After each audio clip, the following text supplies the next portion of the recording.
స్థానిక సంస్థల ఎన్నికల్లో బీసీలకు 42% రిజర్వేషన్లు కల్పించాలని రాష్ట్ర మంత్రి మండలి తీసుకున్న నిర్ణయం పట్ల హస్తకళల కార్పొరేషన్ చైర్మన్ నాయుడు సత్యనారాయణ హర్షం వ్యక్తం చేశారు. మంత్రి మండలి తీసుకున్న నిర్ణయం చరిత్రలో చిరస్థాయిలో నిలిచిపోతుందని ఆయన అన్నారు. కాంగ్రెస్ పార్టీ ద్వారానే బీసీలకు న్యాయం జరుగుతుందని అన్నారు. బీఆర్ఎస్ పార్టీకి బీసీల గురించి మాట్లాడే నైతిక హక్కు లేదని అన్నారు. రాబోయే స్థానిక సంస్థల ఎన్నికల్లో కాంగ్రెస్ పార్టీకి బీసీ సమాజం మొత్తం అండగా నిలబడుతుందని అంటున్న హస్తకళల చైర్మన్ నాయుడు సత్యనారాయణతో మా ప్రతినిధి రామకృష్ణ ఫేస్ టు ఫేస్. స్థానిక సంస్థల్లో బీసీలకు 42% రిజర్వేషన్లు కల్పించాలని చెప్పి తెలంగాణ రాష్ట్ర మంత్రి మండలి నిర్ణయం తీసుకుంది. ఈ నిర్ణయంతో తెలంగాణ వ్యాప్తంగా, ఖమ్మం జిల్లా వ్యాప్తంగా కాంగ్రెస్ శ్రేణులు హర్షాతిరేకాలు వ్యక్తం చేస్తున్నారు. ఖమ్మం కాంగ్రెస్ పార్టీ కార్యాలయంలో పాలాభిషేకాలు నిర్వహించారు. మనతో దీనికి సంబంధించి మాట్లాడడానికి రాష్ట్ర హస్తకళల అభివృద్ధి corporation limited chairman Naidu Satyanarayana ఉన్నారు. వారితో మాట్లాడుతారు. సార్, నిన్న రాష్ట్ర మంత్రి మండలి ఒక నిర్ణయం తీసుకుంది. 42% బీసీలకు స్థానిక సంస్థల్లో రిజర్వేషన్లు కల్పించాలని. ఏం చెప్తారు దీని మీద? కాంగ్రెస్ పార్టీ ఈరోజు చేసినటువంటి నిర్ణయాన్ని దేశం యావత్తు హర్షిస్తుంది. బీసీ కులగణన ఎప్పుడైతే 42% కాంగ్రెస్ పార్టీ రాహుల్ గాంధీ గారి ఆధ్వర్యంలో దీన్ని అమల్లోకి తీసుకొచ్చినటువంటి మన ప్రీతం ముఖ్యమంత్రి రేవంత్ రెడ్డి గారు, ఉప ముఖ్యమంత్రి బట్టి విక్రమార్క గారు శ్రద్ధతో, అకుంఠిత దీక్షతో ఈ 42% రిజర్వేషన్ ఇవ్వటం కోసం చేసినటువంటి ప్రయత్నంలో అందరూ ఈ మంత్రిమండలితో సహా టోటల్గా శాసనసభ్యులు కూడా ఈరోజు ఈ నిర్ణయాన్ని కట్టుబడి ఈ దేశానికి కావలసినటువంటి స్వాతంత్రాన్ని ఈనాడు తీసుకొచ్చారు. బడుగు బలహీన వర్గాలు అనేటువంటి నిర్వచనంతో మమ్మల్ని ఎక్కడో పెట్టారు.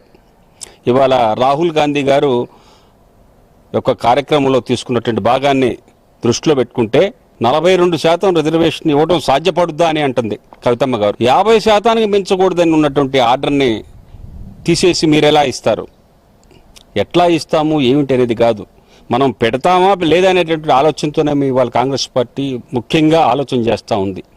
42% ఆర్డినెన్స్ ద్వారా మనం ఇవ్వలేకపోతే పార్టీ పరంగా 42% స్థానిక సంస్థలలో బీసీలకి సీట్లు కల్పించాలని దృఢ సంకల్పంతో ఇవాళ రేవంత్ రెడ్డి గారి ప్రభుత్వం ఉంది.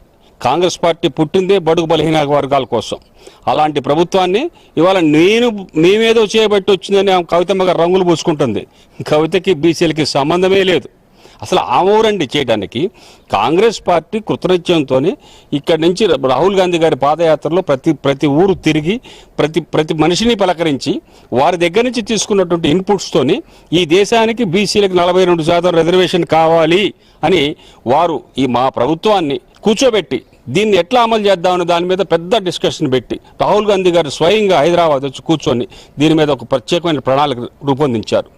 ఈ ప్రణాళికకి మన ముఖ్యమంత్రి రేవంత్ రెడ్డి గారు, ఉప ముఖ్యమంత్రి బట్టి విక్రమార్క గారు సెన్సేషన్ కంటే మించినటువంటి విధానంలో వారు ఇవాళ ఈ నిర్ణయం చేసి ఈ దేశానికి, ఈ రాష్ట్రానికి దిక్చూసిగా మిగిలారు.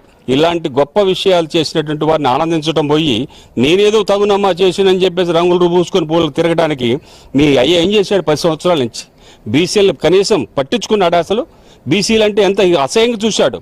దొరల రాజ్యం నడిచింది ఇక్కడ. ఇవాళ కాంగ్రెస్ పార్టీ వచ్చిన తర్వాత బీసీలు అందరూ హ్యాపీగా ఉన్నారు. అలాంటిది నువ్వు వాళ్ళు వచ్చేసి తగుదునమ్మా అని రంగులు వేసుకుంటే ఎగురుతున్నావు రాత్రి. నువ్వు చాలా తప్పు. కాంగ్రెస్ పార్టీని ఈ దేశంలో నిలబెట్టేదే బీసీలు.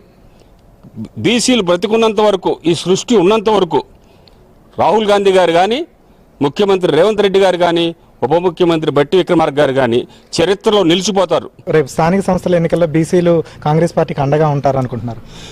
ఈ రాష్ట్రంలో మీకు ఇప్పుడు చెప్తున్న సునామీ రాబోతుంది.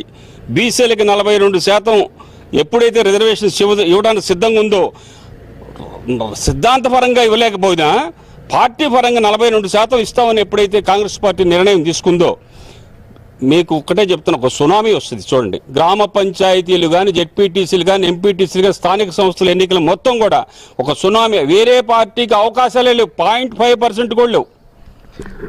కాంగ్రెస్ పార్టీ బీసీలకు స్థానిక సంస్థల్లో 42% రిజర్వేషన్లు కల్పించాలని తీసుకున్నటువంటి నిర్ణయం చారిత్రాత్మకమైనటువంటి నిర్ణయం. కాంగ్రెస్ పార్టీ అంటేనే బీసీలు, వెనకబడిన వర్గాలు. ఇన్ని సంవత్సరాల పాటు కూడా ఆ బీసీలు కావచ్చు, వెనకబడినటువంటి వర్గాలు అధికారానికి దూరంగా ఉన్నారు. కానీ రాహుల్ గాంధీ కావచ్చు, ఇటు రేవంత్ రెడ్డి, బట్టి విక్రమార్క ఇచ్చినటువంటి హామీ మేరకు ఈరోజు స్థానిక సంస్థల్లో బీసీలకు 42% రిజర్వేషన్లు రాబోతున్నాయి. ఇదొక చారిత్రాత్మకమైనటువంటి సంఘటన. బీసీలు అందరూ కూడా కాంగ్రెస్ పార్టీ వెన్నంటే ఉంటారు. ఎప్పుడు ఏ ఎన్నికలు జరిగినా కూడా కాంగ్రెస్ పార్టీని అఖండ మెజార్టీతో గెలిపిస్తారు. బీఆర్ఎస్ హయాంలో బీసీలకు ఎటువంటి న్యాయం జరగలేదు. వాళ్ళు ఈరోజు బీసీల రిజర్వేషన్ల గురించి మాట్లాడే అర్హత కవితకు కానీ బీఆర్ఎస్ పార్టీకి కానీ లేదు అంటూ కూడా చెప్తున్నటువంటి పరిస్థితి ఉంది. కెమెరా పర్సన్ పాషాతో రామకృష్ణ, మహా న్యూస్ ఖమ్మం.